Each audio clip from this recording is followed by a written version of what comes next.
Good morning, everyone. My name is Syahirah Binti Roszaleigh, and my group mates Tishalani, Rosaini, and Saranyavigneswararao. Today, we will be presenting our topic entitled Equity and Equality of Education, the effect of social class, race, and gender in Malaysian secondary schools.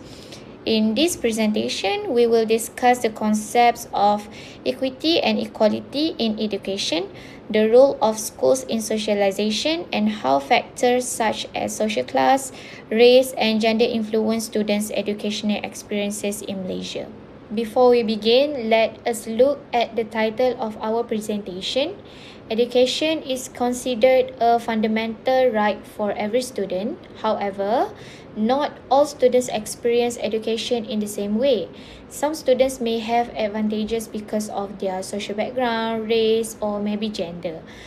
Our presentation focuses on understanding the difference between equity and equality in education and examining how these social factors affect opportunities and outcomes in Malaysian secondary schools. First, let us understand three important concepts. Equality means that every student receives the same educational opportunities and resources regardless of their background. For example, all students are given the same textbooks and learning materials. Equity, on the other hand, means providing students with support according to their individual needs to ensure that everyone has a fair chance to succeed. Some students may need additional assistance or resources to achieve the same outcomes as others. The third concept is socialization. Socialization refers to the process through which students learn discipline, behavior, communication skills, values, and social norms through their experiences at school. Schools play an important role in preparing students to become responsible members of society. For function of school in socialization, schools play a major role in the socialization process. There are two main forms of socialization in schools, which is formal socialization and informal socialization. Formal socialization takes place through structured activities such as school rules, classroom learning, moral education, school assemblies, uniform policies, and co-curricular activities. For informal socialization occurs through everyday interactions such as friendships, sports and clubs, interactions with teachers and classmates. Through both formal and informal socialization, schools help students develop positive values, discipline, responsibility, and social skills that are important in their future life. This slide compares formal and informal socialization. For formal socialization includes structured activities such as school rules, examinations, discipline systems, and classroom teaching.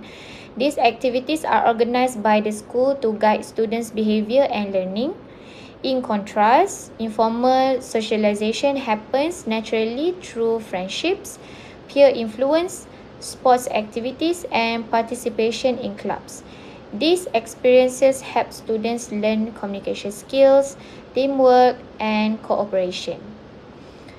The impact of both forms of socialization is significant.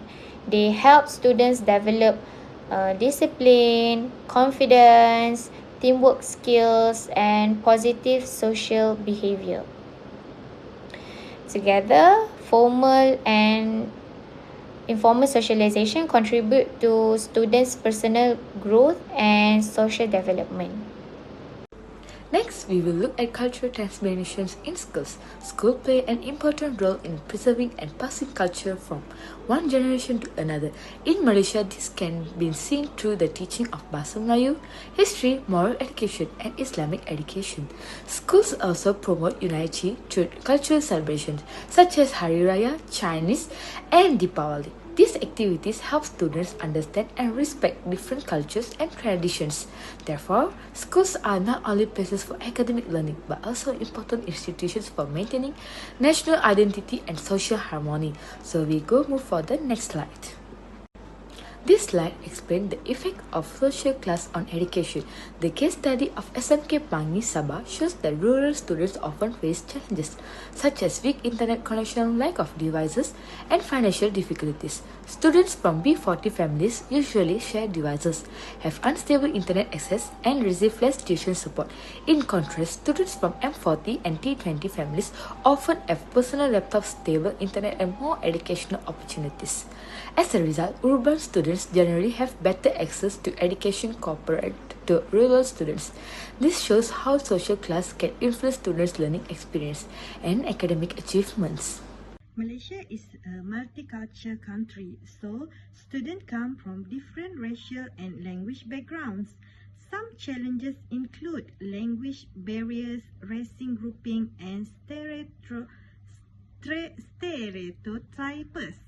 However, school promote utility throughout group activities, co-curricular, programmer, and national celebration. Gender stereotypes can affect students' confidence and participants. For example, boys are often seen as better in STEM subjects, while girls are seen as better in arts. Schools could encourage equal participation, support girls in teams, and avoid gender bias. Now I will discuss about the critical assessment of this topic. School plays an important role in teaching students discipline, values and social responsibilities. Through school rules, classroom activities and co-curriculum programs, students learn how to behave appropriately and work together with others. School also help preserve and transmit culture by teaching languages, histories, traditions, and national values. This effort contributes to unity among students from different backgrounds.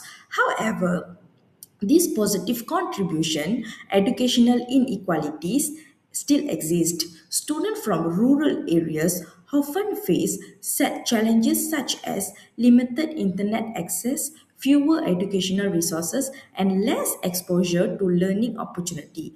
As a result, not all students receive the same quality of education. From these studies, we can see that equity in education still is an important issue in Malaysia. Although all students have the rights to educate, but they not always benefit equally. Factors such as family income, geographical locations, races, and gender can influence students' education experience and achievements. For example, from a low income family may struggle to afford learning materials or technologies, while rural students may have limited access to education facilities. Therefore, it is an important to ensure that every student receive the support they need so that they can achieve the full potential regardless of their background.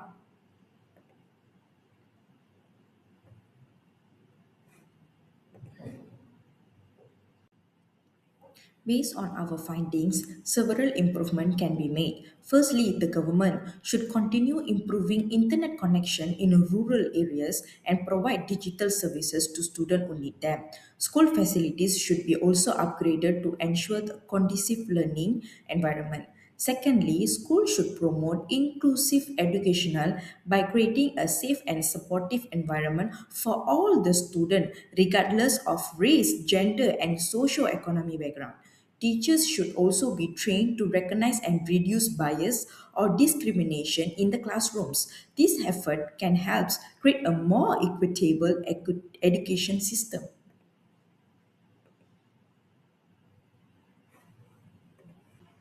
In conclusion, school plays a big role in socializing students and transmitting cultural values. They help to shape responsible citizens and promote national unity in a multicultural society like Malaysia.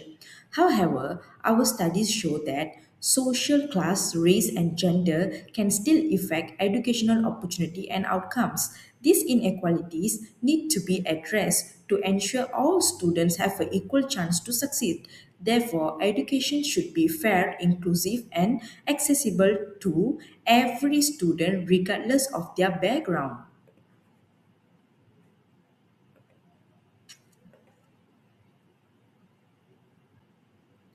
These are the references that we use for our presentation.